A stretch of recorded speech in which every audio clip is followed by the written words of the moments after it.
नमस्कार, मी प्रिया कराडकर. नमस्कार, मी महेश मोठे. राष्ट्रसेवक या वाहिनीवर आपल्या सर्वांचे सहर्ष स्वागत. मंडळी, आयुर्वेदाला सुमारे 5000 वर्षापासूनची एक उत्तुंग अशी परंपरा लाभलेली आहे. तर याच अनुषंगाने आज आपल्या मुलाखतीमध्ये आहेत आयुर्वेदाचार्य वैद्य श्री सुजित ठाकूर. वैद्य श्री सुजित विश्वास ठाकूर यांनी 1993 मध्ये आयुर्वेदाचार्य व 1999 मध्ये काय चिकित्सा या विषयात MD ही पदवी संपादित केली आहे. 2001 पासून अहिल्यानगर येथे शुद्ध आयुर्वेद चिकित्सक म्हणून ते कार्यरत आहेत. नाडी परीक्षा हे सरांचे वैशिष्ट्य. हृदयविकार व आयुर्वेद, आयुर्वेदातील स्वस्थ वृत्त, आयुर्वेद समज व गैरसमज इत्यादी विषयांवर व्याख्याने व अनेक आयुर्वेद मासिकात सरांचे लेख प्रसारित झाले आहेत. अहिल्यानगर आकाशवाणीवर हृदयविकार व आयुर्वेद या विषयावर व्याख्यान तसेच हॅलो डॉक्टर कार्यक्रमात सरांच्या मुलाखती झाल्या आहेत. आयुर्वेदासोबतच युनानी औषधांचा यशस्वीरित्या वापर सर आपल्या चिकित्सेत करत आहेत. सरांना माननीय वही मा कोल्हटकर संशोधन पुरस्काराने सन्मानित करण्यात आले आहे. नमस्कार सर. नमस्कार सर, आपली आयुर्वेदाकडील वाटचाल कशी प्रकारे सुरू झाली तुमच्याकडून जाणून घ्यायला आम्हाला आवडेल. आयुर्वेद हा जो आहे हा समाजामध्ये जो दिसतो आपल्याला, तर तो 2 स्तरांवर वेगवेगळ्या पद्धतीने आपल्या समोर येतो. एक म्हणजे महाविद्यालयीन किंवा कॉलेजमध्ये शिकवला जाणारा आयुर्वेद आणि प्रॅक्टिसमध्ये प्रत्यक्ष वापरात येणारा आयुर्वेद. ह्या दोघींमध्ये खूप फरक आहे. कारण म्हणजे मी ज्यावेळी BMS झालो 1993 साली मी सुटलो, तर त्यावेळीचं वातावरण हे आयुर्वेदाला अजिबात पोषक नव्हतं. कॉलेजमध्ये तर हा आयुर्वेद प्रॅक्टिस करणार तर हा उपाशी मरेल, याचं लग्न होणार नाही, अशा पद्धतीने सांगितलं जायचं. दुसरं, आयुर्वेद असं मानलं जायचं की आजोबाला औषध दिलं तर नातवाला गुण येतो. त्याच्यामुळे आयुर्वेद हा फक्त डिग्री घेण्यापुरता आयुर्वेदचा वापर करा. डिग्री घेतल्यानंतर BMS झाल्यानंतर तुम्ही एखाद्या हॉस्पिटलला काम करा आणि हॉस्पिटलमध्ये ॲलोपॅथीचा वापराविषयीचं जुजबी नॉलेज घ्या आणि तुम्ही प्रॅक्टिस सुरू करा. आजही तसंच दिसतं आहे. रादर आयुर्वेद हा जो आहे हा नुसता थेरॉटिकल नॉलेज घेऊन वापर करण्याचा विषय नाही आहे. तिथे गुरूंचं पाठबळ आपल्याला असायला पाहिजे. मग गुरु हे दोन्ही गुरु मी म्हणेल की एक म्हणजे पत्रिकेमध्ये असलेला गुरुग्रह की ज्याच्या आशीर्वादामुळे किंवा ज्याच्या बळामुळे आपल्याला ज्ञान मिळू शकतं. कॉलेजमध्ये काय शिकवलं जातं आणि प्रत्यक्षात प्रॅक्टिसमध्ये आपण पडल्यानंतर आपल्याला समोर काय येतं. तर प्रॅक्टिसमध्ये पडल्यानंतर ज्या काही अडचणी येतात तर त्या आपण सॉल्व करायला शिकलं पाहिजे. हे आपल्याला गुरूंकडे गेल्यानंतर किंवा गुरूंकडून आपल्याला हे ज्ञान मिळतं. दुसरी गोष्ट, आयुर्वेदाचं जर काम करायचं असेल तर सगळ्यात महत्त्वाची गोष्ट काय, तर तुम्ही तुमचं औषधीकरण किंवा स्वतःचं औषध तुम्ही स्वतः बनवलं पाहिजे. आपण जर औषध बनवताना त्याच्यावर कष्ट घेतले तर ते औषध आपल्याला फलदायी ठरतं. दुसरी महत्त्वाची गोष्ट अशी की आपण औषध बनवताना आपण आपल्या भावना, आपला आत्मा त्याच्यात ओतत असतो आणि त्याच्यामुळे मग औषधाचा गुण दिसतो. ऑन द कॉन्ट्ररी, तुम्ही ॲलोपॅथीच्या लोकांकडे जर बघाल, मॉडर्न सायन्सकडे, तर तिथे डॉक्टर फक्त तपासतात, औषध लिहून देतात. औषध भलतीच कोणती तरी कंपनी बनवते, ती विकणारे लोक भलतेच असतात. त्याच्यामुळे मग पेशंट त्या चक्रातून बाहेर पडत नाही की वर्षानुवर्ष ॲलोपॅथीची औषधं घेतात आणि पेशंटला बरं वाटत नाही म्हणून पेशंट आमच्याकडे येतो. तर हे जर आपल्याला याच्यातून म्हणजे मात करायची असेल या समस्येवर, तर आयुर्वेद हा मुळातून समजून घेतला पाहिजे. पण आयुर्वेदसुद्धा आता होतं आहे काय की ॲलोपॅथीमध्ये जसं शिकवलं जातं, मॉडर्न सायन्स MBBSचा जसा कोर्स आहे तसाच BMSचा पण कोर्स आहे. अगदी त्याच धर्तीवर तिथे पहिल्या वर्षी ॲनाटॉमी फिजिओलॉजी शिकवली जाते, इथे पण पहिल्या वर्षी शारीरिक क्रिया शारीररचना शिकवलं जातं. तिथे दुसऱ्या वर्षी फार्मॅकॉलॉजी शिकवली जाते, आमच्या इकडे द्रव्यगुण आणि रसशास्त्र शिकवलं जातं. तिथे फायनल इयर्सना क्लिनिक्स हे शिकवले जातात. आमच्याकडे पण काय चिकित्सा आणि शल्यतंत्र हे शिकवलं जातं. होतंय काय की त्या ॲलोपॅथीच्या लोकांची कॉपी केली जाते आणि मग त्याच्यामुळे विद्यार्थ्यांमध्ये पण कॉपी करण्याची हे निर्माण होते. तिथे कसं आहे की एखादा व्याधी असेल तर त्याचा उपचार तुम्ही इंग्लंडमध्ये गेलात तरी तोच, तुम्ही अमेरिकेत गेला तरी तोच, तुम्ही भारतात जरी केला तरी तोच. एकदम त्याला ते लोक म्हणतात स्टँडर्ड ट्रीटमेंट प्रोटोकॉल. पण आयुर्वेदामध्ये तसं नाही आहे. आयुर्वेद हा असं सांगतो पुरुषम पुरुषम वीक्ष्य. प्रत्येक पेशंट हा वेगळा आहे, प्रत्येक माणूस हा वेगळा आहे. कारण त्याच्यामध्ये अहंकार हे एक तत्व आहे. अहंकार म्हणजे गर्व हे नाही, अहंकार म्हणजे वेगळेपणा. तुम्ही वेगळे आहात, हे वेगळे आहे. हे जे आहे वेगळेपण जे आहे, हे वेगळेपण हे आयुर्वेदाचं सगळ्यात महत्त्वाचं बलस्थान आहे. मुळात तुम्ही जर अजून बघितलं की ॲलोपॅथीच्या लोकांमध्ये सगळं एक समान, मग ट्रीटमेंट पण सगळ्यांना सारखीच. आयुर्वेदामध्ये मात्र प्रत्येक पेशंट वेगळा आहे, प्रत्येक पेशंटची स्टेज वेगळी आहे. आमच्याकडे असं आहे की आज एखादा पेशंट आला एखाद्या आजाराचा, आज त्याची ट्रीटमेंट वेगळी असेल, पण तो जर उद्या आला तर उद्या वेगळीच असेल. तो सकाळी आला तर वेगळी ट्रीटमेंट, संध्याकाळी आला तर वेगळी ट्रीटमेंट, दुपारी आला तर अजून वेगळी ट्रीटमेंट, असं पण बऱ्याच वेळा घडतं. तर हे जे वैविध्य आहे, हे वैविध्य हेच आयुर्वेदाचं बलस्थान आहे. पण हे शिकायला किंवा हे कळायला कॉलेजमध्ये कधीही हे शिकवलं जात नाही. किंवा ह्याच्यासाठी गुरूची आवश्यकता असते आणि गुरूचं जर पाठबळ मिळालं तरच आपण ह्याच्यामध्ये काम करू शकतो. हे सगळ्यात महत्त्वाचं. गुरूचं पाठबळ पाहिजे, औषधीकरण स्वतःचं पाहिजे, तर आपल्याला आयुर्वेदाच्या क्षेत्रामध्ये चांगलं कामगिरी करता येते. आता आम्ही आमचं जो प्रॅक्टिसची सुरुवात केली तर ती जनरल प्रॅक्टिस अशी सुरुवात केली की ज्याच्यामध्ये आम्ही पेशंट आला की ड्रेसिंग करायचो, आम्ही त्याला सलाईन लावायचो, आम्ही त्याला इंजेक्शन्स पण द्यायचो. त्या काळात पेनिसिलिन, तुम्ही ऐकलं असेल हा शब्द, पेनिसिलिन या अँटीबायोटिकची भयंकर चलती होती. एक गोष्ट अशी झाली की माझ्याकडे एक बुरुडगाव नावाचं गाव आहे इथे जवळ 5-6 किलोमीटरवर. तिथल्या एका तिथला एक मुलगा छोटा 4 वर्षाचा आला. त्याला निमोनियासारखा त्रास होता. तर त्याला मी इंजेक्शन दिलं. इंजेक्शन दिल्यानंतर तो खांद्यावर म्हणजे कडेवर घेतलेलं त्याच्या आईने, त्याला पेनिसिलिनची रिॲक्शन आली आणि तो त्याच्या आईच्या कडेवर असतानाच बेशुद्ध झाला. तो बेशुद्ध झाला, पण इकडे माझंच BP खूप वाढलं. म्हणजे इतकी भीती वाटली. एकुलता एक मुलगा, बऱ्याच प्रयत्नांनंतर झालेला मुलगा तो, आणि तो जर आपल्या दवाखान्यात जर गेला तर काय होईल.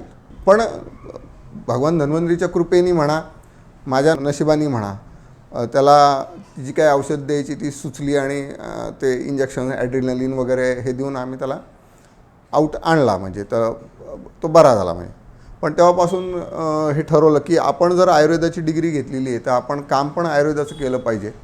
कदाचित ती इच्छा अतिशय मनापासून आणि प्रबळ असल्यामुळे मला नंतर माझे गुरु भेटले आयुर्वेदाच्या क्षेत्रातले, वैद्य मुकुंद दिवेकर, दादा दिवेकर असं त्यांना म्हणलं जायचं.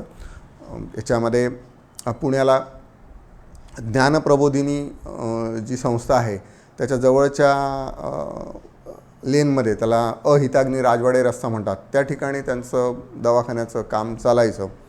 आणि ते मूलतः शिक्षक होते, पण त्यांनी नाडी परीक्षेचं आणि हाडं बसवण्याचं प्रशिक्षण घेतलेलं होतं. आणि त्यावेळी म्हणजे त्यांच्याकडे 20-20 पेशंटची वेटिंग लिस्ट असायची आणि ते नाडी पाहून पेशंट पाहायचे. तर त्यांची माझी भेट झाली. तीसुद्धा एक अतिशय म्हणजे एक रोचक कथा म्हणता येईल असं आहे.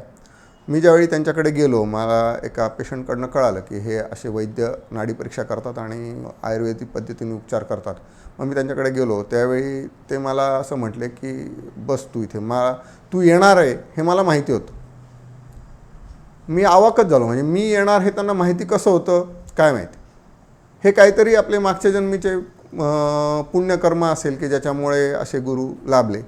आणि मग त्यांनी मला नाडी परीक्षेविषयी म्हणजे सांगितलं म्हणण्यापेक्षा ज्याला आपल्या याच्यामध्ये शक्तिपात दीक्षा म्हणतात की नाही, तर तशा पद्धतीने मला त्यांनी नाडी परीक्षेविषयी, तू इथे नुसता बस, बघ ऑब्झर्व कर, जे कळतं आहे त्याच्याविषयी आपण चर्चा करत जाऊ. अशा पद्धतीने त्यांनी मला त्यावेळी दिशा दिली असं म्हणूया आपण.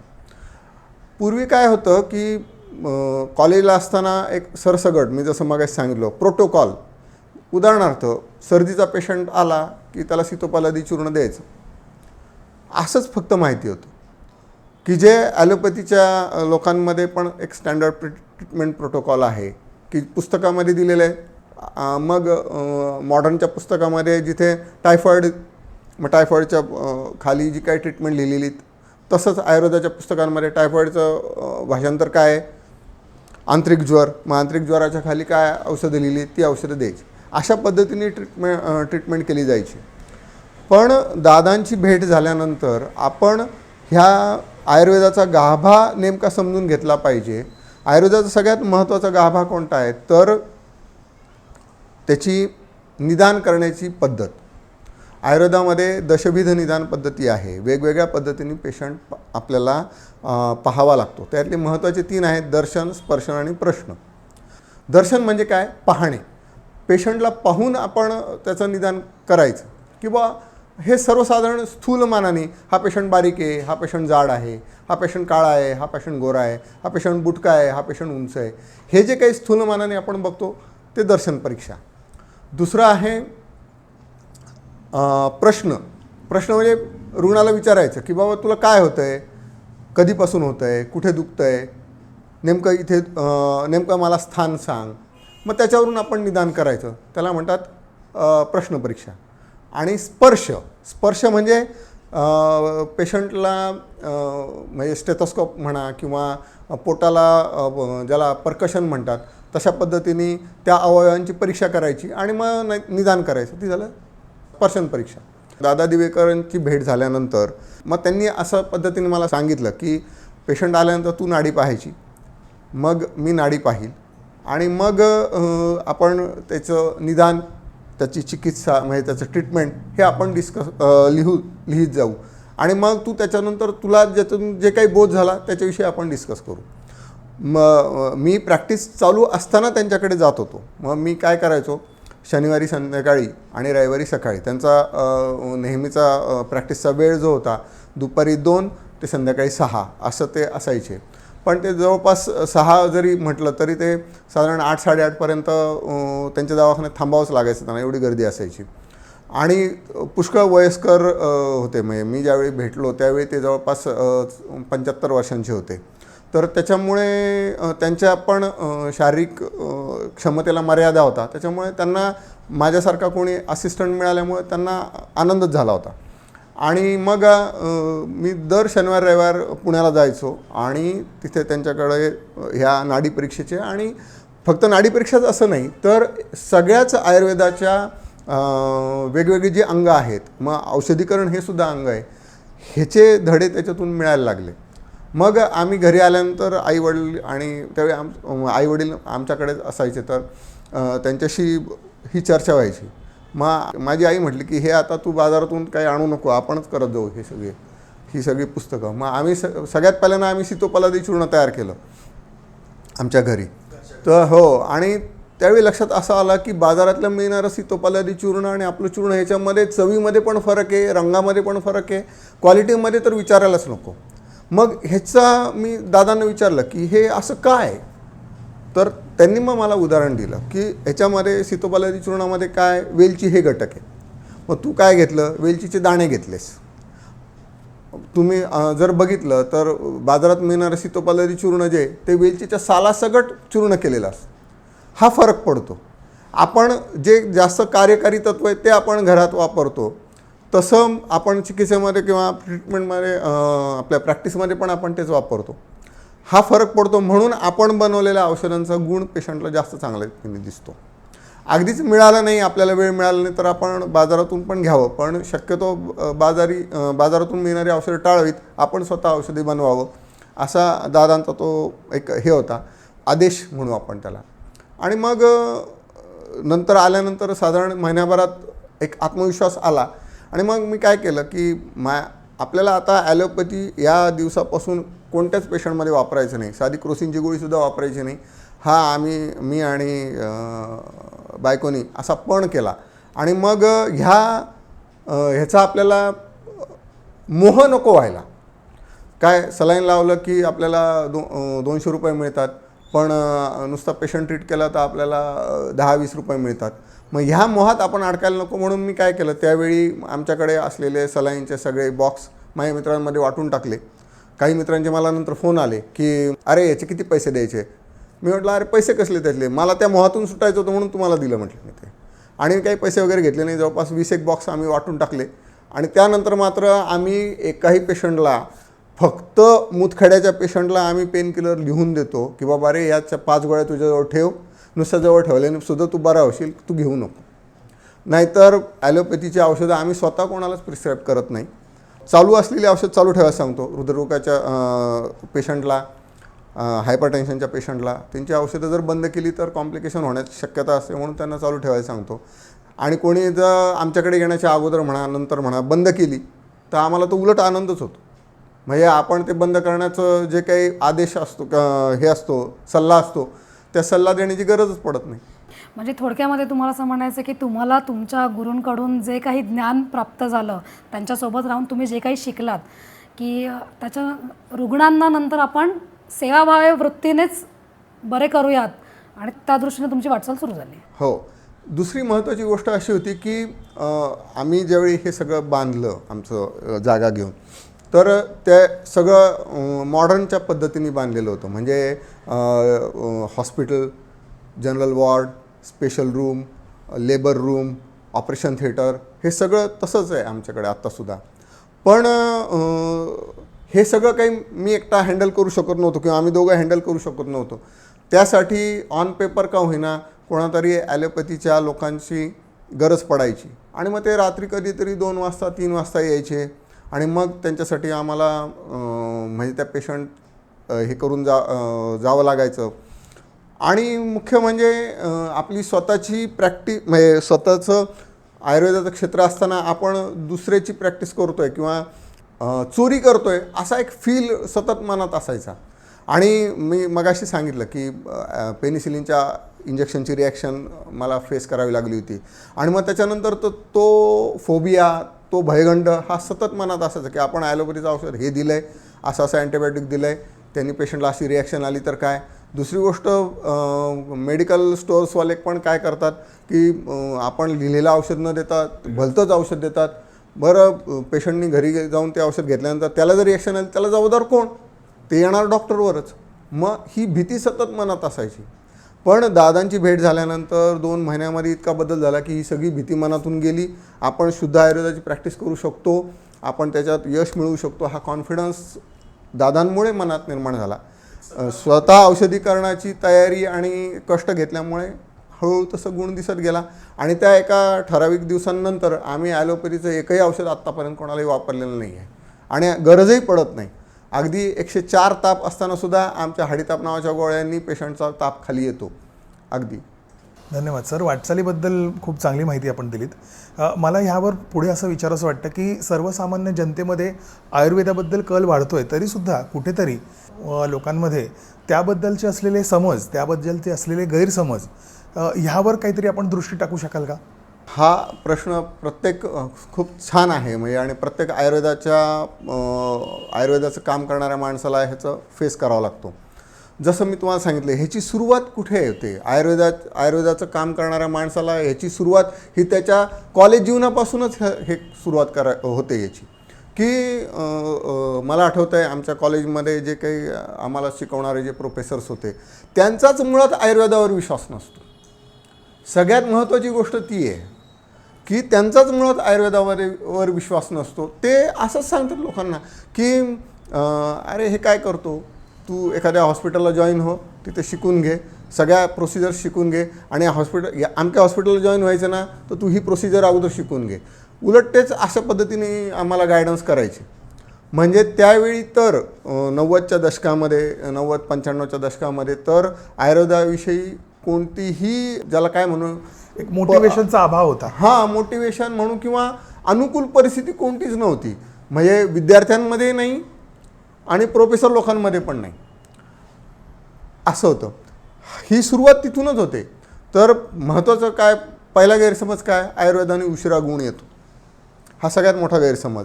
तो मुळात रादर मी तर असं म्हणेल की आयुर्वेदाच्या लोकांनीच पसरवलेला आहे.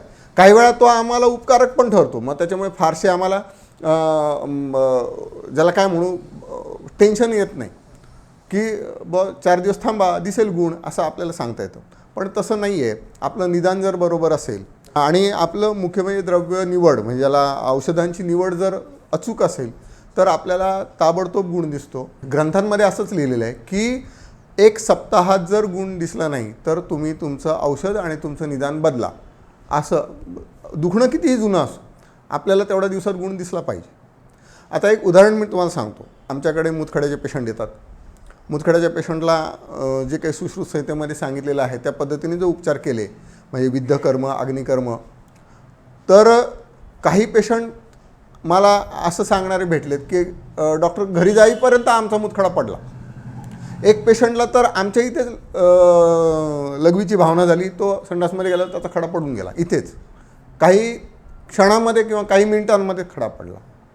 इतक्या पटकन कोणती पॅथी कोणतं औषध तुम्हाला गुण दाखवेल असं आहे. तर हा एक मोठा गैरसमज आहे की आयुर्वेदाने उशिरा गुण दिसतो. दुसरा एक मोठा गैरसमज आहे की आयुर्वेद इमर्जन्सीमध्ये काम करत नाही.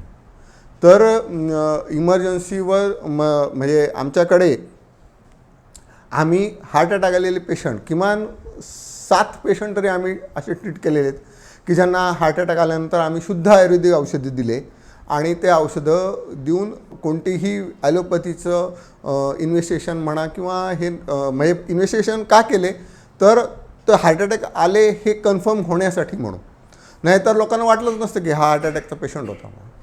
मग अशा हार्ट अटॅकचे पेशंटसुद्धा आम्ही शुद्ध आयुर्वेदाचे औषधं देऊन, काही चूर्ण, काही काढे, काही चाटण, काही गोळ्या असं करून आमच्याकडे बरे झालेले आहेत. तर इमर्जन्सीमध्ये सुद्धा तेवढ्याच चांगल्या पद्धतीने आपला आयुर्वेद उत्कृष्ट रीतीने काम करतो. जुलाब होणारा पेशंट असेल, दम लागलेला पेशंट असेल, चेस्ट पेन असलेला पेशंट असेल, अगदी सहजपणे आयुर्वेद हाताळू शकतो आणि यशस्वी रीतीने हाताळू शकतो. हृदरोगाच्या बाबतीमध्ये आम्ही एक ऑनलाईन कोर्स, माझे एक मित्र आहेत विलोप भारतीय सर म्हणून, तर त्यांच्या कोलॅबोरेशननी एक online course in cardiology, Ayurveda cardiology असं आम्ही चालवतो. तर त्याच्यात आम्ही एक लेक्चर फक्त त्याच्यासाठी ठेवलेलं आहे की हाऊ टू हँडल इमर्जन्सीज. आयुर्वेदिक पद्धतीने उपचार करून आपण इमर्जन्सी कशा हँडल करू शकतो हे. तिसरा हा दुसरा गैरसमज आहे की आयुर्वेदाने उशिरा गुण येतो, हा दुसरा गैरसमज. तिसरा एक गैरसमज आहे, आता आम्हाला एक खूप मोठं फेस करावं लागतं आयुर्वेदाच्या लोकांना की ॲलोपॅथीच्या लोकांना आता लक्षात येतं आहे की आपल्याला हे आयुर्वेदाचे लोक कॉम्पिटिशनमध्ये येत आहेत. त्याच्यामुळे आता होतं आहे काय की ॲलोपॅथीचे काही लोक सांगतात की आयुर्वेद औषधं घेऊ नका. त्यांच्या प्रिस्क्रिप्शनवर लिहिलेलं असतं आयुर्वेद औषधे घेऊ नयेत आणि त्याच्यासाठी ते हे काय करतात, त्याचं क्लॅरिफिकेशन असं देतात की आयुर्वेदामध्ये हेवी मेटल्स वापरलेले असतात म्हणून तुम्ही आयुर्वेद औषध घेऊ नका. असं ज्यावेळी विचारतात लोक आम्हाला, तर त्यावेळी आम्ही त्यांना सांगतो की ॲलोपॅथीच्या औषधांचा साईड इफेक्ट होऊन मरणारी किती माणसं तुम्हाला दाखवू. कोविडमध्ये काय झालं, जे लोक हॉस्पिटलमध्ये गेले नाही ते वाचले, हॉस्पिटलमध्ये गेलेले लोक मेले. त्याचं कारण औषधं, औषधांचा मारा. हां, औषधांचा मारा. मग तसं आयुर्वेदाने नुसतं आयुर्वेदिक औषध घेतो आणि एखादा माणूस मेला असं तुमच्या माहितीत तरी उदाहरण आहे का?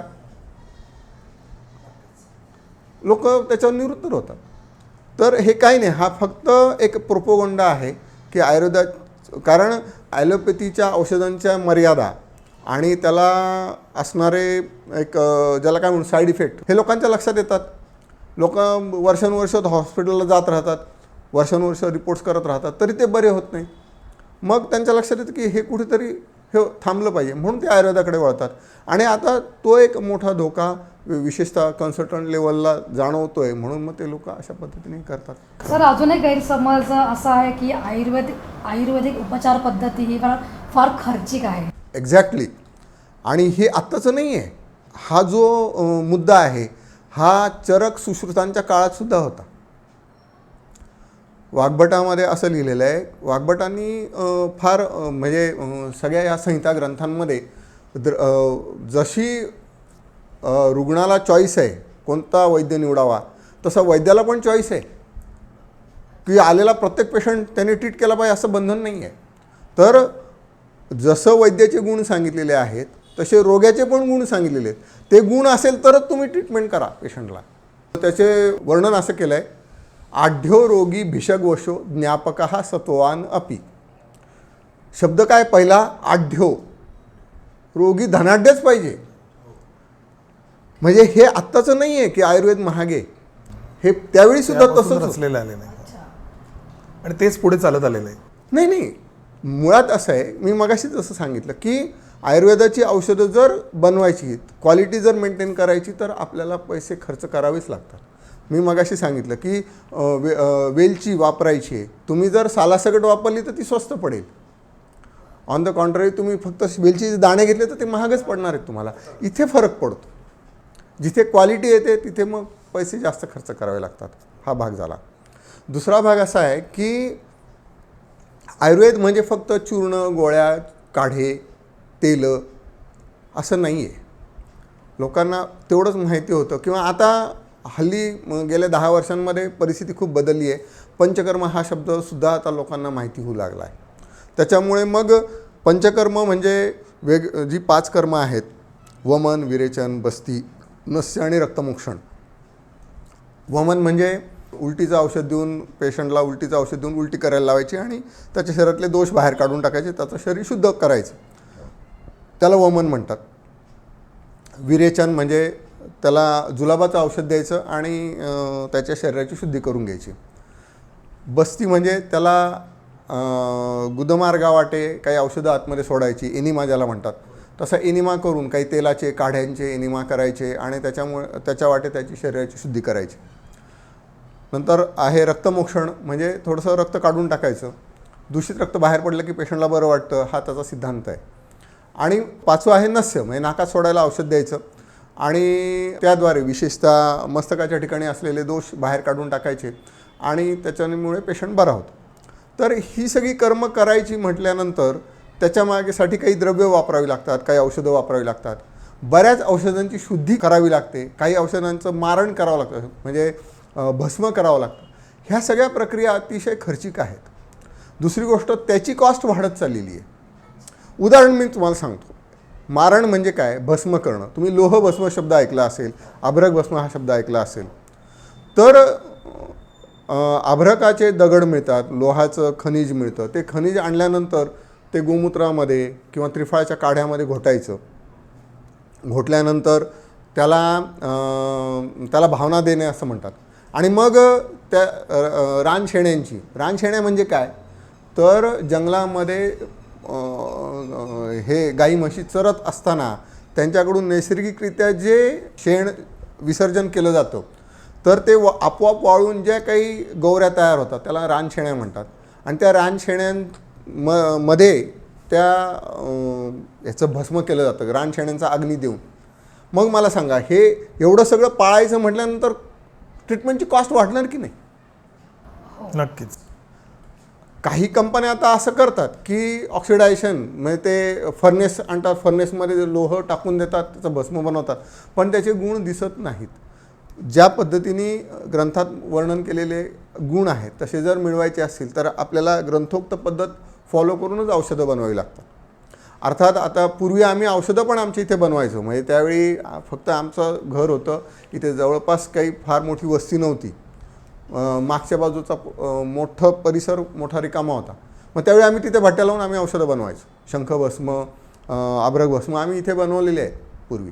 पण आता ते बनवणं शक्य नाही, कारण संपूर्ण एरिया आता घरांनी भरून गेलेला आहे आणि हे सगळं करता येणं शक्य नाही. म्हणून आम्हाला नाईलाजाने काही औषधं कंपन्यांची घ्यावी लागतात असं आहे. मग त्याच्यामुळे औषधांची कॉस्ट वाढते. हा एक भाग झाला. पण तुम्ही जर विचार केला ना, तुलनात्मक विचार करूया आपण. तुम्ही मॉडर्नच्या कोणत्याही डॉक्टरकडे गेलात तर डॉक्टर तुम्हाला तपासण्याच्या अगोदर तुम्हाला तपासण्यांची यादी हातात ठेवतो, बरोबर? मग सोनोग्राफी असते, त्याच्यात सगळ्या रक्ताच्या blood test तपासण्या असतात. असतात, सगळे X-rays निदान असतात. केल्याशिवाय त्यांना आणि उपचार करता येत आता गेल्या 5 वर्षांमध्ये मी बघतोय तर सगळीकडे MRI, सगळ्यांचा MRI करायला लावतात, वेगवेगळ्या प्रकारच्या स्कोपीज करायला लावतात. त्याचा खर्च किती होतो? त्या तुलनेने विचार केला तर त्याच्या निम्म्यापेक्षाही कमी खर्चामध्ये इथे पेशंट पूर्ण बरा होऊन जातो आमच्याकडे म्हणण्यापेक्षा सगळ्या आयुर्वेदाच्या लोकांकडे. तर त्याच्यामुळे काय होतं की बाहेर आयुर्वेदाची औषधं त्याला डिमांड आहे. आता एखाद्या कंपनीने समजा एखादं औषध इथे विकलं, इथे तो 5 रुपयाला विकेल, पण त्याला जर बाहेर $5 मिळत असेल तो इथे का विकेल? तो तिकडेच जाणार नक्कीच. बरोबर की नाही? त्याच्यामुळे किमती वाढत चालल्या आयुर्वेदाच्या औषधांच्या. हा एक मुद्दा. अजून पुढचा मुद्दा तुम्हाला सांगतो. इंटरनेट हे फार मोठं बोगस काम आहे सगळं. इंटरनेटमुळे लोक घरच्या घरी औषधं घेतात. अहो गुळवेल हे इंटरनेट किंवा हा सगळ्या प्रसारमाध्यम येण्याच्या अगोदर गुळवेल आम्हाला सहजपणे गुळवेल चूर्ण एक 50-60 रुपये किलो सहज मिळायचं आम्हाला. आता आम्हाला 700-800 रुपये किलोने गुळवेल चूर्ण घ्यावं लागतं आहे. कारण गुळवेलीचा खप किती वाढला आहे. किती लोक त्या कोविडच्या काळात तर लोकांनी गरज नसताना गुळवेली खाल्ल्यात. खूप म्हणजे 6-6 महिने गुळवेलीचा काढा घेणारे लोक आमच्याकडे येतात ना, भेटतात आम्हाला. अजून आयुर्वेद तसं सांगत नाही. आयुर्वेद काय सांगतो, फार तर 7 दिवस घ्या तुम्ही औषध. मग हा अतिप्रमाणात प्रचंड वापर वाढला. दुसरा गैरसमज काय, आयुर्वेदाच्या औषधात साईड इफेक्ट नाही. तसं नाही आहे. जर आयुर्वेदाची औषधं पेशंटचं सर्व परीक्षण न करता जर दिली तर ते साईड इफेक्ट करणारच. उदाहरणार्थ एक सांगतो, इच्छाभेदी नावाची गोळी आहे आमच्याकडे, इच्छाभेदी रस नावाची, जुलाबासाठी वापरली जाते. तुम्हाला जर साध्या दुधाने पण जर 2 जुलाब होत असतील तर तुम्हाला जर मी इच्छाभेदी वापरली तर तुम्हाला 25 जुलाब होणारच आहेत. मग हा दोष त्या आयुर्वेदिक औषधांचा आहे का? नाही, हा त्या वैद्याचा आहे. लक्षात घ्या. तर आयुर्वेदिक औषधांचा साईड इफेक्ट नाही हे पण चुकीचं आहे. आयुर्वेदिक औषधांनासुद्धा साईड इफेक्ट आहेतच.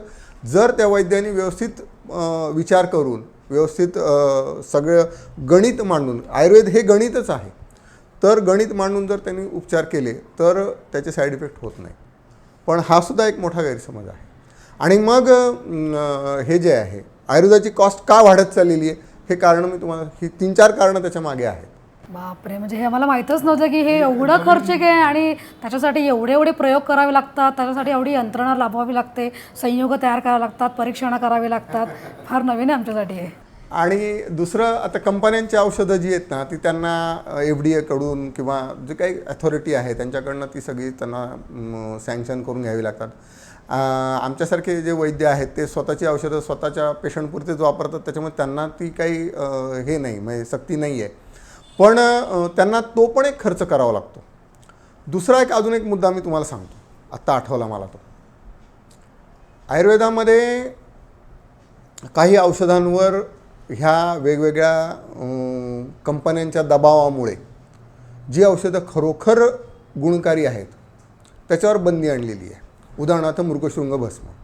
हृदरोगाची प्रॅक्टिस करणाऱ्या माणसाला मृगशृंग भस्म हे अमृतासमान अतिशय आवश्यक असणारं औषध आहे. म्हणजे मॉडर्नचे सॉर्बिट्रेट जसं काम करतं की नाही तसं आमचं मृगशृंग भस्म काम करतं. मृगशृंग भस्म म्हणजे काय तर हरणाच्या शिंगाचं भस्म, सांबर शिंग ज्याला म्हणतात.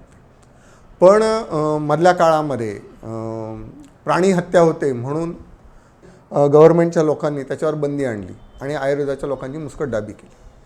माझ्यासारख्या जो हृदरोगामध्ये काम करणारा माणूस आहे त्याला तर आता कोणतं औषध वापरावं हा मोठा प्रश्न पडला. म्हणजे याला फारच मर्यादा यायला लागल्यात. हो, तसंच दुसरं औषध पुष्कर मूळ ह्याला पण बंदी आणलेली आहे. तसंच तिसरं औषध प्रवाळ भस्म ते वापरण्यावर बंदी आलेली आहे. मग सर ही बंदी आणण्याचं कारण? खरं सांगायचं तर ॲलोपॅथीची जे मोठ्या मोठ्या कंपन्या आहेत त्यांची लॉबी. त्यांची लॉबी. कारण आयुर्वेदातली सगळ्यात मोठ्यात मोठी कंपनी घेतली तरी ॲलोपॅथीच्या छोट्या छोट्या कंपनीपेक्षाही त्याचं बजेट कमी असतं. आयुर्वेदाने मिळणारा फायदा आणि खर्च याची तुलना करून नक्कीच आपल्याला हे जाणून घेता येईल की कोणता उपचार योग्य आहे आणि कोणता उपचार आपल्याला करणं गरजेचं आहे हे नक्कीच ठरवता येईल. सर, सध्या आपल्याला दिसून येतं की कर्करोगाच्या आजारामध्ये प्रमाणामध्ये भरपूर वाढ झालेला आहे. त्याचबरोबर ऑटो इम्युन डिझिजेस PCOD ह्याच्यामध्ये सुद्धा वाढ झाला आहे. त्या अनुषंगाने आयुर्वेदाच्या दृष्टीने आपण ह्याच्याकडे कसं बघतो, ह्या पेशंट्सकडे आपण कसं बघतो, याबद्दल तुम्ही काय सांगू शकाल? खूप छान प्रश्न आहे हा. विशेषतः आत्ताच्या नवीन जी पिढी याच्यामध्ये येते, जी तरुण होती आहे आणि त्यांना ह्या वेगवेगळ्या आजारांचा सामना करावा लागतो, तर ह्याच्याकडे आयुर्वेद कसा बघतो? कारण मी मगाशी सांगितलं तसं की ग्रंथांमध्ये तर कॅन्सर हा शब्द नाही आहे, ग्रंथांमध्ये PCOD हा शब्द नाही आहे, ग्रंथांमध्ये ऑटो इम्युन डिसीज हा शब्द काही येत नाही. मग ह्याच्याकडे कसं बघायचं? तर चरक संहितेमध्ये एक वचन आहे, विकाराणाम अकुशलो झिर्यात कदाचन.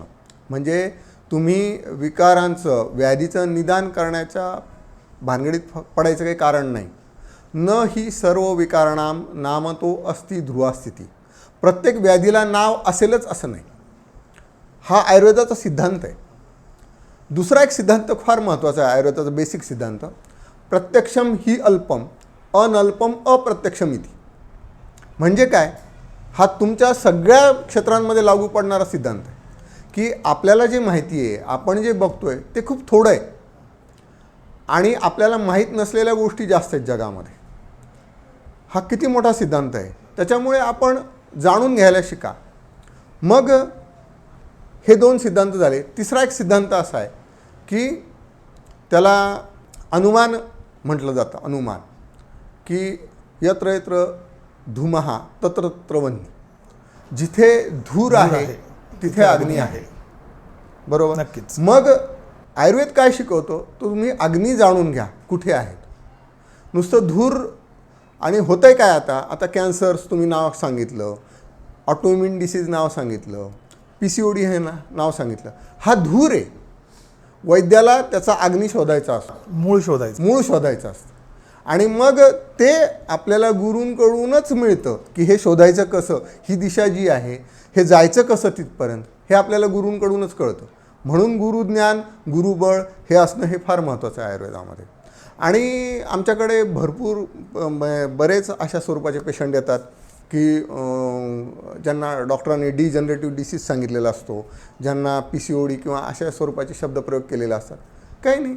आता मागे आम्ही एक पेशंट हँडल केला, टेस्टिक्युलर टॉर्शन. म्हणजे पुरुषाचं वृषण जे आहे ना, त्याला पीळ पडणं. ॲक्च्युली मला हा शब्द पण माहीत नव्हता. टेस्टिक्युलर टॉर्शन हा शब्द पण मला माहीत नव्हता. IT क्षेत्रातला मुलगा होता, त्याला तो त्रास झाला म्हणून तो माझ्याकडे आला. त्यानेच मला हे सगळं समजून सांगितलं. मी त्यावेळी तर इंटरनेट वगैरे नव्हतं, साधारण 2012 सालची गोष्ट असेल ही.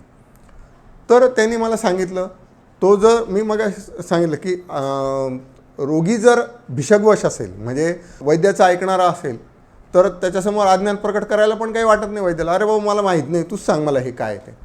मग आपण त्याचा आयुर्वेदाच्या पद्धतीने परामर्श लावायचा आणि त्यानुसार उपचार करायचे. सहजपणे करता येतात आणि अगदी छान पद्धतीने बरे होतात असे पेशंट. आता कोविड हे माहिती पण नव्हतं, पण ॲलोपॅथीच्या तुलनेने आयुर्वेदाच्या लोकांनी कोविड जास्त चांगल्या पद्धतीने हँडल केलेला आहे. आणि कोविडच्या नंतर, त्याच्यामुळेच कोविडच्या नंतर आयुर्वेदाच्या लोकांना जास्त चांगली डिमांड आलेली आहे की कोविडच्या काळात ज्यांनी आयुर्वेदाची ट्रीटमेंट घेतली त्यांच्यामध्ये सक्सेस रेट हा खूप चांगला आहे, डेथ रेट अतिशय कमी आहे. सर, सध्या फार आधुनिक तंत्रज्ञान आहे उपचार पद्धतीचे. तर असे काही पेशंट्स असतात की ते जेव्हा आजारी पडतात तेव्हा ते त्या तंत्रज्ञानाचा वापर करतात आणि आपलं निदान करायचा प्रयत्न करतात, परंतु त्यांचं निदान होत नाही. त्याच्यानंतर मग ते एका ठिकाणी उपचार करतात, तिथे होत नाही, दुसऱ्या ठिकाणी करतात, होत नाहीत. असं करून ते बऱ्याच ठिकाणी त्यांचा जेव्हा अनुभव येतो आणि शेवटी ते आपल्याकडे येतात, आयुर्वेदाकडे येतात. मग अशा पेशंटकडे तुम्ही कशा रीतीने बघता? आमच्याकडे जे पेशंट येतात ना, त्याच्यापैकी साधारण 90% पेशंट हे असेच असतात. बहुतेक सगळे फायली घेऊन आलेले असतात. एखादा व्याधी झाला आणि लगेच आयुर्वेदाकडे आला असे पेशंट आमच्याकडे फार तर 10-12% असतील. बाकी सगळे असेच येतात. तर त्याच्यामुळे त्याचा आम्हाला काहीच वाटत नाही, कारण आमच्याकडे येणारा पेशंट तसाच असतो. पण आमच्या गुरूंनी जे काही शिकवलं आहे की आपल्याला काय वाटतं, आपला सिक्स सेन्स आपल्याला काय सांगतो ह्याच्यावर जास्त लक्ष द्या. ते पेपर काय सांगतात त्याच्याकडे लक्ष देऊ नका. पेशंटची नाडी काय सांगते, पेशंटची लक्षणं किंवा पेशंट आपल्याला काय तक्रारी सांगतो, तुम्हाला नाडीत जाणवणारं फाइंडिंग आणि पेशंटला होणारा त्रास ह्यांची तुम्ही सांगड घाला आणि त्या पद्धतीने निदान करा. निदान केल्यानंतर भले चुकीचं का होईना पण पहिल्यांदा निदान करा आणि मग तुम्ही उपचार सुरू करा. आयुर्वेदाचं एक मोठं वैशिष्ट्य किंवा एक महत्त्वाचं तत्त्व असं आहे की निदान करण्याच्यासाठी जे मगाशी मी सांगितलं की प्रत्येक व्याधीचं निदान करण्याची गरज नाही, तुम्हाला नाव देण्याची गरज नाही. त्याच्या पुढं अजून एक सूत्र असं सांगितलेलं आहे, गूढलिंग व्याधी अनुपशयाभ्याम परीक्षेत. म्हणजे काय, गूढलिंग व्याधी म्हणजे काय, तर जटिल असणारा व्याधी.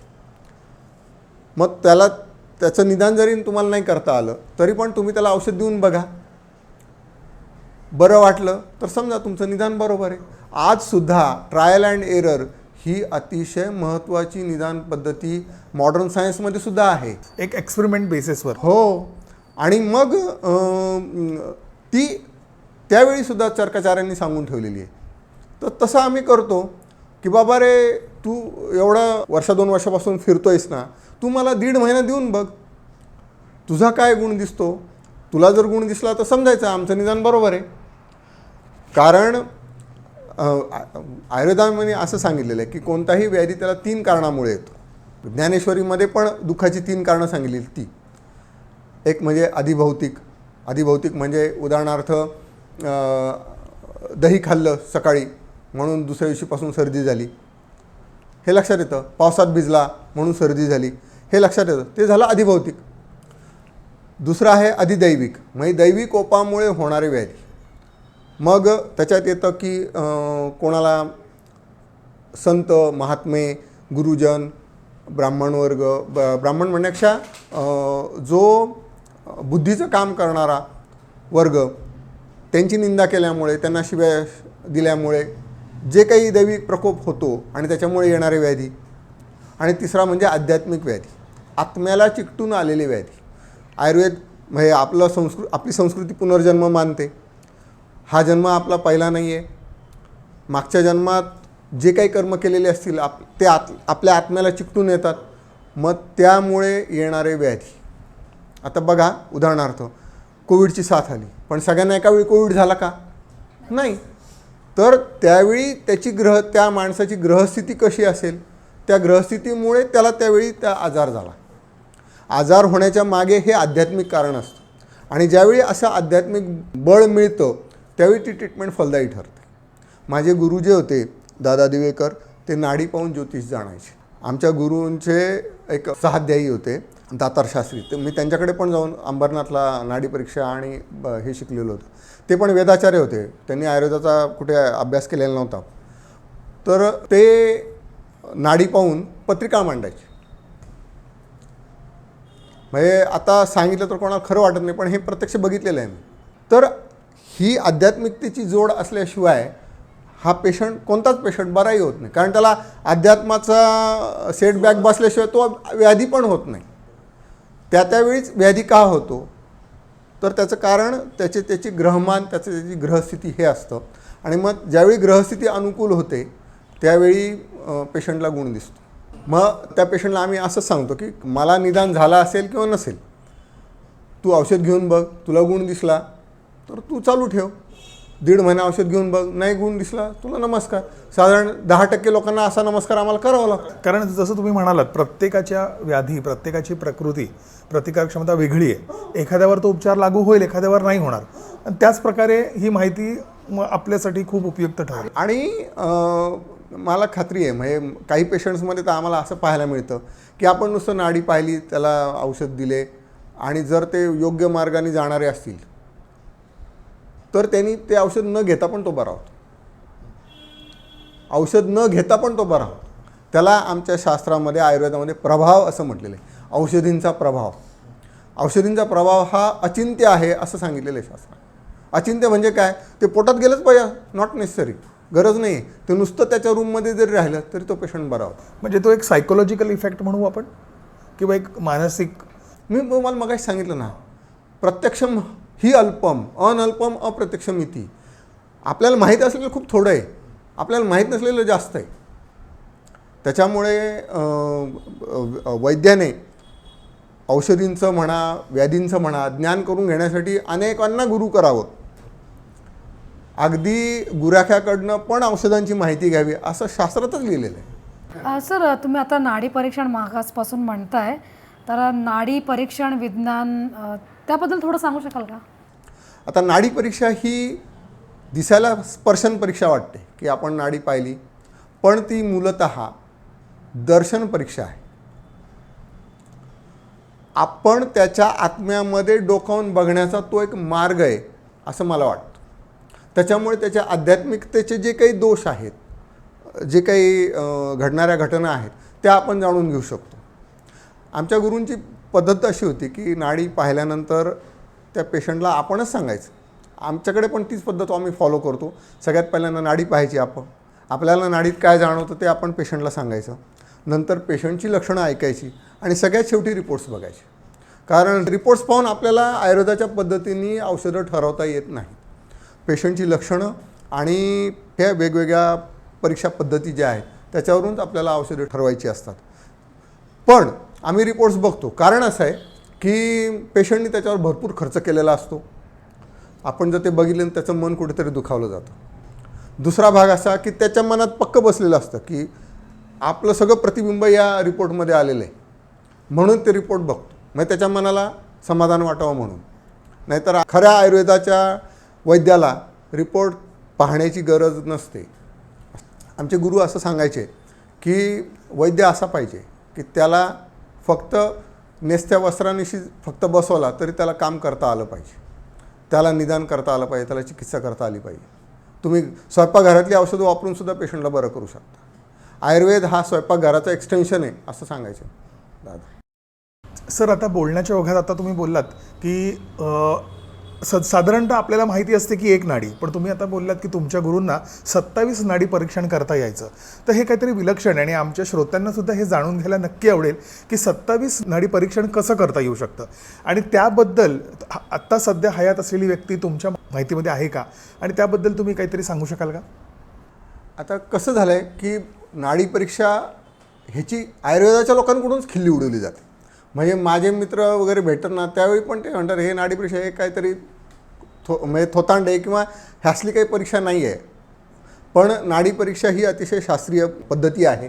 ह्याचे ग्रंथ आज बाजारामध्ये उपलब्ध आहेत.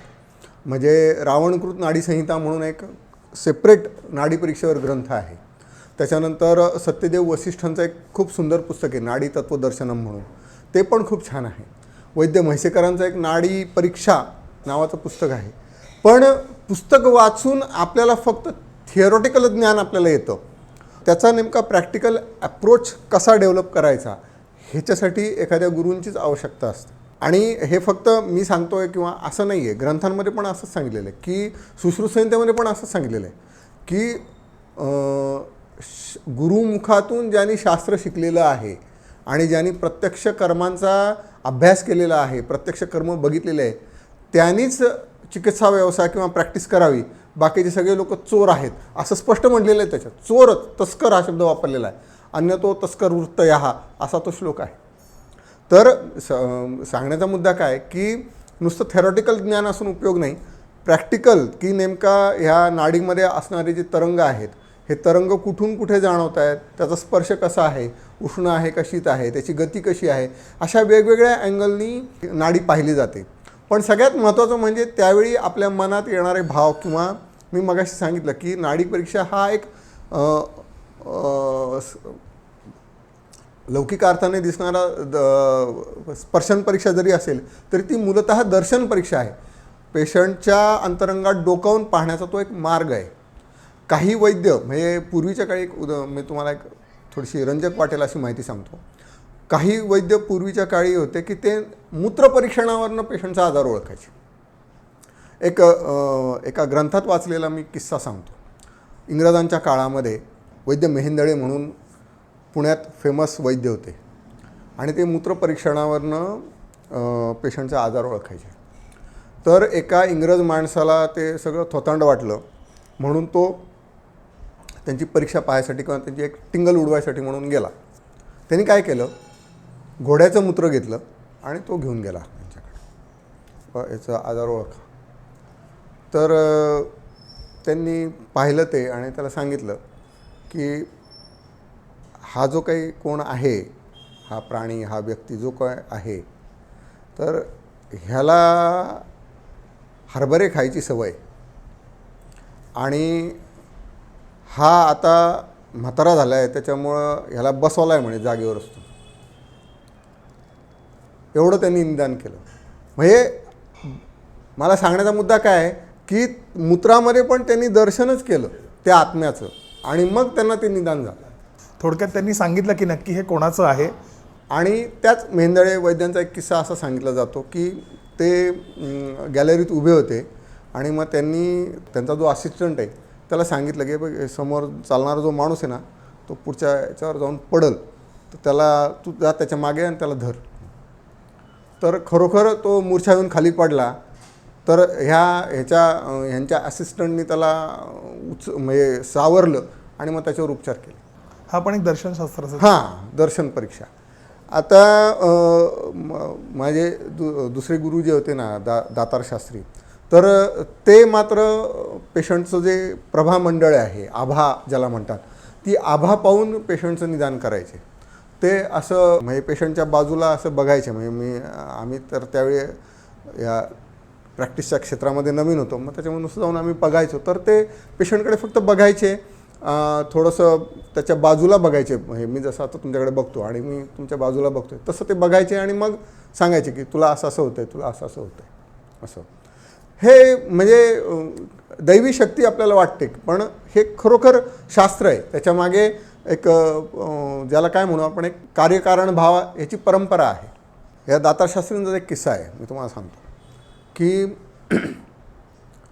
त्यांच्याकडे एक बाई आणि एक म्हणजे तिची मुलगी असं आले आणि मग त्यांनी तिच्याकडे बघितलं, काय बाकीचं परीक्षण केलं आणि मग त्यांना असं सांगितलं की बाबा तुम्ही हिच्यासाठी आलात, पण मागच्या जन्मी हिचा जन्म वाघाचा होता आणि त्यामुळं हिच्या दातांना जे काही मांस लागलेलं होतं त्याच्यामुळे हिच्या तोंडाचा वास येत असतो आणि ही काही कुठे बरी होणार नाही, कारण हिचं मागच्या जन्मीचं दुःख नाही. आणि मग आम्ही विचारलं तुम्ही कशासाठी आलात, तर पायोरियासाठी. पायोरियाची केस होती. पायोरिया म्हणजे तुम्ही नाव ऐकलं असेल, पायोरिया म्हणजे हिरड्यांमधून पू येणं, त्याला म्हणतात पायोरिया, आणि मग त्याच्यामुळे दुर्गंध येणं.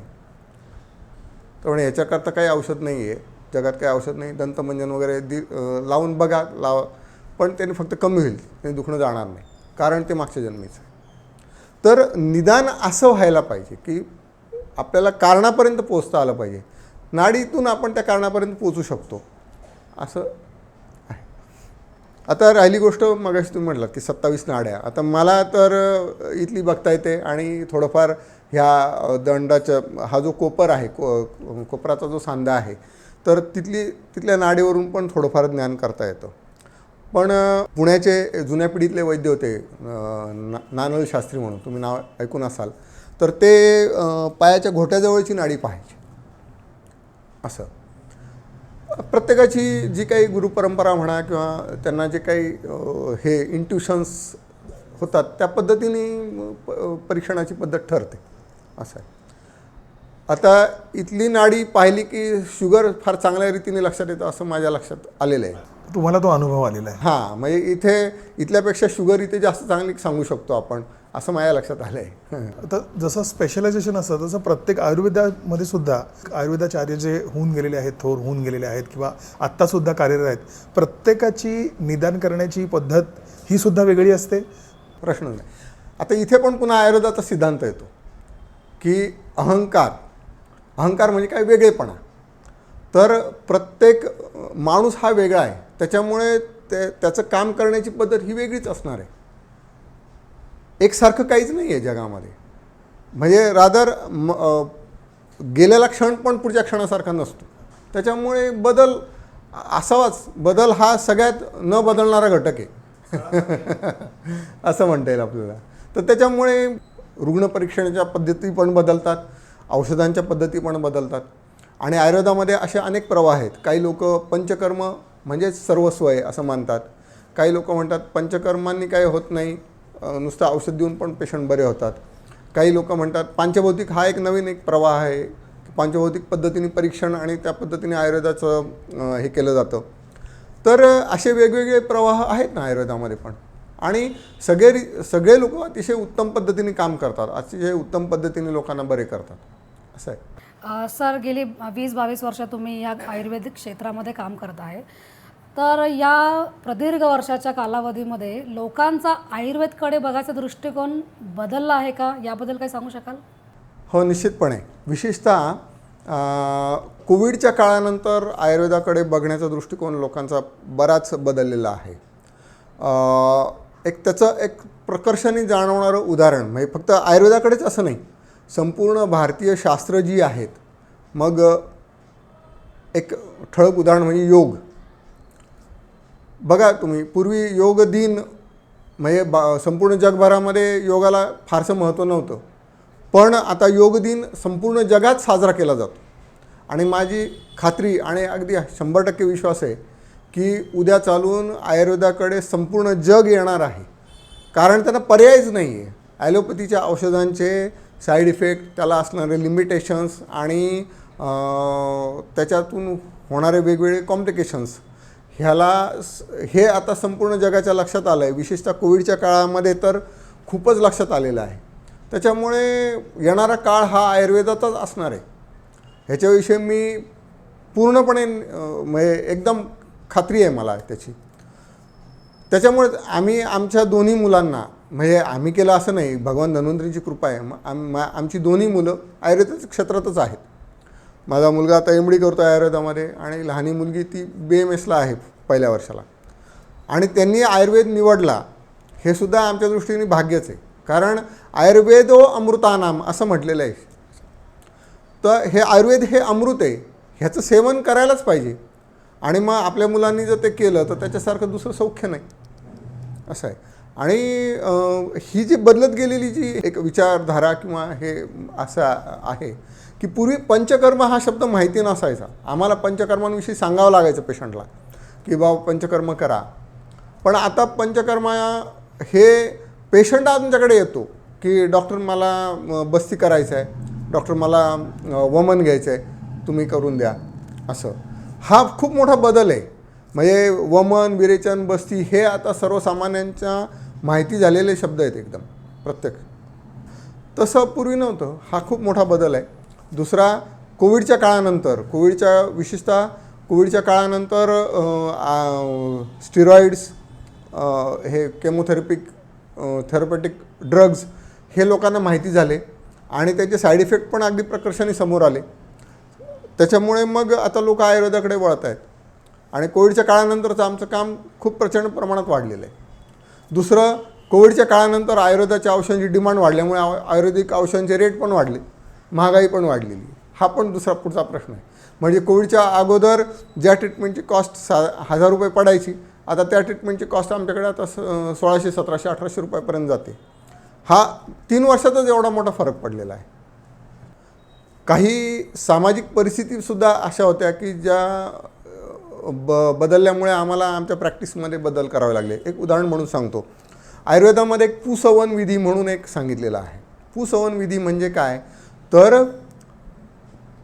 गर्भ हा पुरुष गर्भ राहण्यासाठी म्हणून केले जाणारे उपाय. आमच्याकडे प्रचंड काम होतं त्याचं. विशेषतः 2010च्या अगोदर मुलगा व्हायला पाहिजे म्हणून आमच्याकडे खूप लोक यायचे. औषधं आमच्याकडे असायची. ते औषध उजव्या नागपुडीत सोडलं की मुलगा होणार, डाव्या नागपुडीत सोडलं की मुलगी होणार, असं ते होतं. काही पेशंट मुलगी होण्यासाठी म्हणून पण आलेले आहेत आमचे. पण नंतर ज्यावेळी तो स्त्री भ्रूण हत्या कायदा आल्यानंतर हा सगळा प्रकार बंद झाला. आमची ती औषधं मिळणं पण बंद झालं. त्याच्यामुळे तो सगळा जो हे होता, तो सगळा विभाग जो होता पुसवन विधीचा, तो आम्हाला बंद करावा लागला. नक्कीच सर. या अनुषंगाने दुसरा प्रश्न मला असा विचारायचा तुम्हाला की बरीच लोक आपण असं दिसून येतं की काही आजार झाला तर इंटरनेटवर बघून गुगलवर बघून स्वतःच औषधं तयार करतात, स्वतःच डॉक्टर बनून स्वतःच घेतात. ते कितपत योग्य आहे आणि अशा लोकांना तुम्ही काय संदेश देऊ इच्छिता? हा खूप छान प्रश्न आहे हा. मुळात कसं आहे माहिती का, आयुर्वेद हा आपल्या समाजामध्ये भिनलेला आहे. आयुर्वेदाला लोकाश्रय आहे, होता, म्हणूनच आयुर्वेद इथपर्यंत आलेला आहे, हे लक्षात घ्या. त्याच्यामुळे लोक औषधं घेतात याच्याविषयी आम्हाला काहीच वाटत नाही. किंबहुना ती औषधं त्यांनी घेतली पाहिजेत किंवा सुरुवातीला तरी जी स्वयंपाकघरातली औषधं आहेत ती घेऊनच माणसाने बरं व्हावं, हे अगदी म्हणजे साहजिक आहे. एक तुम्हाला एक किस्सा सांगतो. म्हणजे आयुर्वेद समाजामध्ये कसा भिनलेला आहे. माझ्याकडे एक पेशंट आली, पारनेर भागातली बाई होती. तिची नात, पारनेर भागात राहणारी ती बाई, तिची नात, ती मुंबईला राहणारी होती. नात तिची साधारण एक 6वी-7वीतली मुलगी असेल ती, म्हणजे 12-13 वर्षांची. नेफ्रॉटिक सिंड्रोम नावाचा आजार तिला होता. म्हणजे काय तर किडनीमुळे, किडनीचं काम कमी झाल्यामुळे किंवा किडनीचं काम व्यवस्थित न झाल्यामुळे तिच्या संपूर्ण शरीराला सूज येत होती. आणि त्या नेफ्रॉटिक सिंड्रोमसाठी त्यांनी मुंबईचे बरेच डॉक्टर केलेले होते. डॉक्टर लोक त्यांना स्टिरॉइड द्यायचे, काही सूज उतरवणारे औषध द्यायचे, तेवढ्यापुरतं तेवढं बरं वाटायचं किंवा सतत तिला औषध घ्यावंच लागत होतं. आणि मग ते स्टिरॉइड बंद होईल ह्याकरता ती आली होती. आणि आमच्याकडे ज्यावेळी आली त्यावेळी स्टिरॉइडचा खूप हेवी डोस तिला चालू होता त्या मुलीला. त्याच्यामुळे ती खूप सुजलेली होती. तिच्या नेहमीच्या वजनापेक्षा जवळपास दुपटीपेक्षा जास्त वजन तिचं झालेलं होतं त्या मुलीचं. आणि मग त्याच्यामुळे तिला तिच्या हार्टवर, तिच्या फुफ्फुसांवर लोड यायचा आणि त्याच्यामुळे ती सिरियस होती. आम्ही तिला सांगितलं की बाबा ह्या मुलीचं रक्त कमी झालेलं आहे, हिच्या फुफ्फुसांवर असा लोड आहे, हिच्या हृदयावर असा लोड आहे, तर हे जरा अवघडच आहे हे सगळं चित्र. म्हणजे तर ती बाई मला असं म्हटली, त्या पेशंटची आजी, की डॉक्टर तुम्ही याला काय द्यायचं ते औषध द्या. तुमचं औषध तिच्या पोटात असताना जर तिचं काही बरं वाईट झालं ना तर तिच्या देहाचं सोनं होईल. मला इतकं आश्चर्य वाटलं की ती बाई, आपण ज्याला अडाणी म्हणू अशा स्वरूपातली ती बाई, आणि तिचं वाक्य काय तर तुमचे औषधं जर तिच्या पोटात असताना ती गेली, ती पेशंट, तर तिचं सोनं होईल, तिला मोक्ष मिळेल. म्हणजे आयुर्वेदाविषयी केवढी आदराची भावना लोकांमध्ये, विचार करा केवढी. म्हणजे मला फार म्हणजे कौतुक आणि म्हणजे स्वतःचा अभिमान पण वाटला की आपण या शास्त्राचं काम करतो आहे असं. तर हा खूप मोठा म्हणजे आयुर्वेदाला लोकाश्रय आहे. पण होतं आहे काय की त्याच्याविषयी मिसगायडिंग होतं आहे. म्हणजे सगळ्यात मोठं मी मगाशी सांगितलं की आयुर्वेदाच्या औषधाला साईड इफेक्ट नसतात, हा खूप मोठा गैरसमज पसरवलेला आहे. तसं नाही आहे. आयुर्वेदाची औषधं जर योग्य पद्धतीने नाही वापरली तर ते त्रास देतातच, आयुर्वेदाची औषधंसुद्धा. त्याच्यामुळे एक ठराविक लेवलपर्यंतच पेशंटनी घरी औषधं घ्यावी, नंतर मात्र एखाद्या तज्ज्ञ वैद्याचा सल्ला घेऊनच औषधं करावीत. कारण बरीचशी औषधं जी आहेत, कारण आहार आणि औषधं ह्याच्यामध्ये फरक आहे. उदाहरणार्थ हळद हे औषध आहे, पण हळद हा काही आहार होऊ शकत नाही, लक्षात घ्या. कोणी सहज म्हणून 4 चमचे हळद खाल्ली असं दिसेल का, त्याला त्रासच होणार आहे ना तो. तर तसं आहे, औषधाला औषधाचाच दर्जा असला पाहिजे, आहाराला आहाराचाच दर्जा असला पाहिजे. त्या पद्धतीने त्याच्याकडे बघितलं पाहिजे.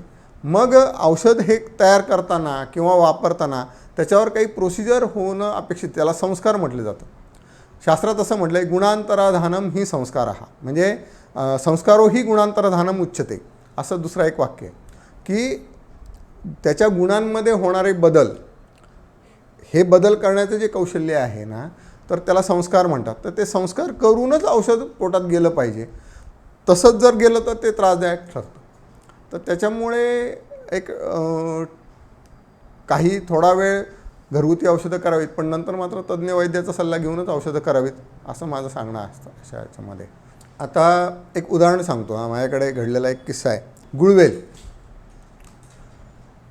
विशेषतः या कोविडच्या काळामध्ये तर गुळवेलीचा अगदी खूप प्रचंड प्रमाणामध्ये गवगवा झाला. पण गुळवेलीचं सेवनसुद्धा, गुळवेल ही कडू आहे आणि आत्यंतिक कडू रसाचं सेवन जर केलं, आत्यंतिक प्रमाणात जर ते पोटात गेलं तर ते त्रासदायक ठरतं.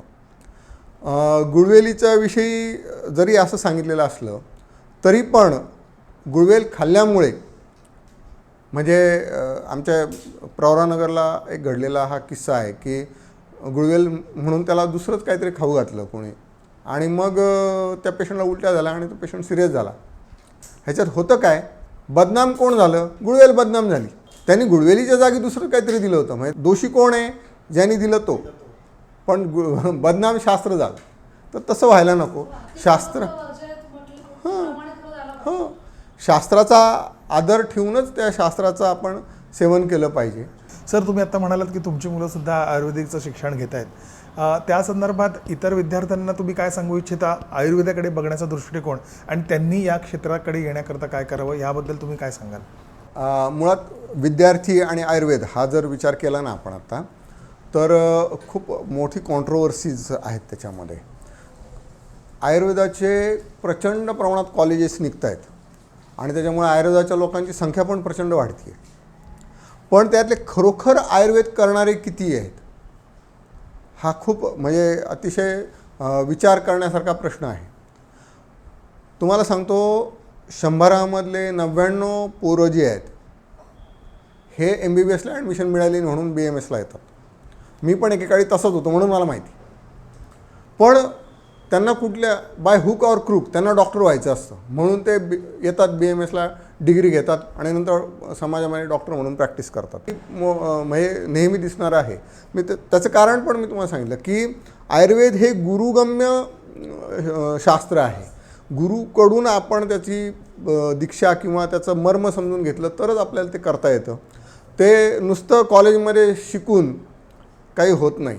अभ्यासक्रमात शिकवला जाणारा आयुर्वेद आणि प्रत्यक्षात प्रॅक्टिसमध्ये असणारा आयुर्वेद याच्यामध्ये खूप प्रचंड तफावत आहे. तुम्हाला सांगतो की मी बोराडी नावाच्या गावात होतो BMS करायला शिकायला आणि माझं पण तसंच MBBSला ॲडमिशन नाही मिळाली म्हणून तिकडे जावं लागलं होतं. फक्त लायब्ररीची पुस्तकं आणि सिनियर्सकडून आलेली पुस्तकं याच्यावर शिक्षण झालं. पण आता मात्र प्रॅक्टिसमध्ये पडल्यानंतर मी पुष्कळ पुस्तकं विकत घेतली आहे आणि त्याचा वापर करतो. पुस्तकाचा वापर नेमका कसं करायचा हे कॉलेजमध्ये शिकवलंच जात नाही. दुसरी महत्त्वाची गोष्ट अशी आहे की प्रॅक्टिसमध्ये आम्ही वापरत असणारे जे काही औषधं आहेत, कल्प आहेत, ह्याच्यामध्ये इतकं वैविध्य आहे ना की ते सिलेबसमध्ये बसणं शक्यच नाही. सिलेबसमध्ये फक्त 300 वनस्पती शिकवल्या जातात. आज आमच्या दवाखान्यात 5000 औषधं आहेत आमच्या दवाखान्यामध्ये. हे कसं होणार? ते सिलेबसमध्ये बसणं शक्य नाही. त्याच्यामुळे एकदा आयुर्वेद शिकल्यानंतर त्याच्यामध्ये जर इंटरेस्ट घेऊन काम केलं तर Ayurveda sky is the limit इतकं काम आहे आयुर्वेदाच्या क्षेत्रामध्ये आणि ते वाढतच जाणार आहेत निश्चितपणे.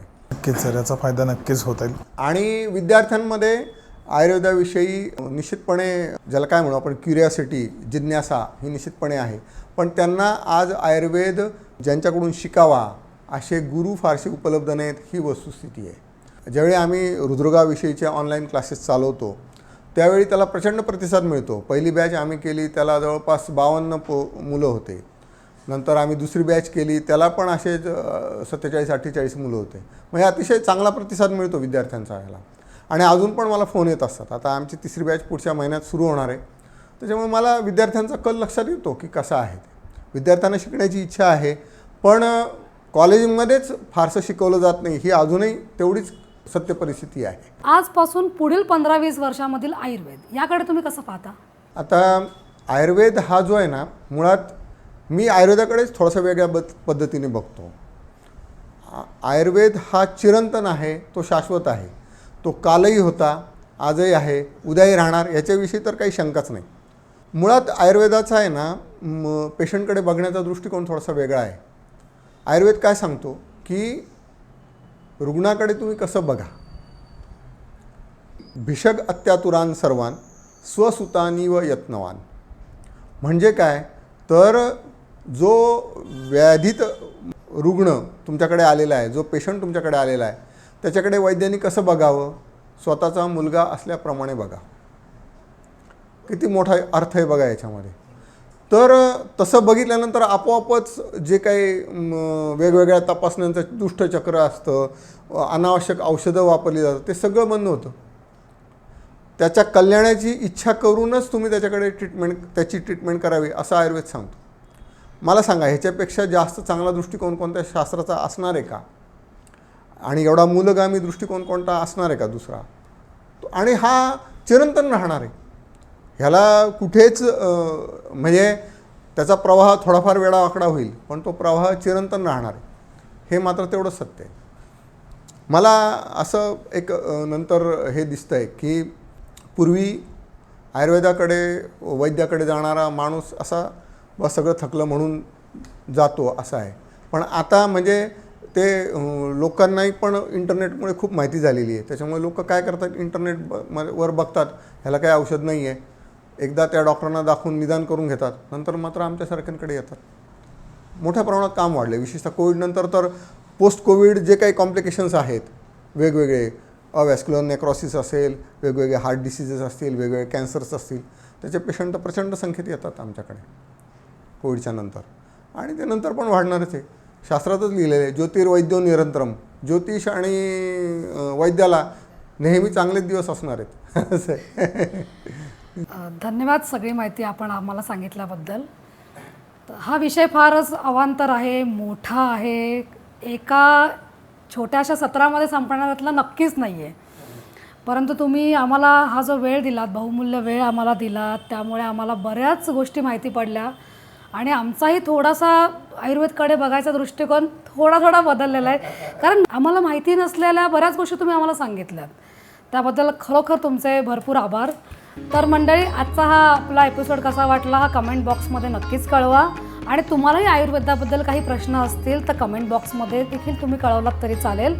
आम्ही ते प्रश्न वैद्य सरांना पाठवू आणि त्याची जी उत्तरं असेल ते तुम्हाला आम्ही रिप्लायद्वारे नक्कीच तुम्हाला कळवू. तूर्तास आपली रजा घेते. धन्यवाद.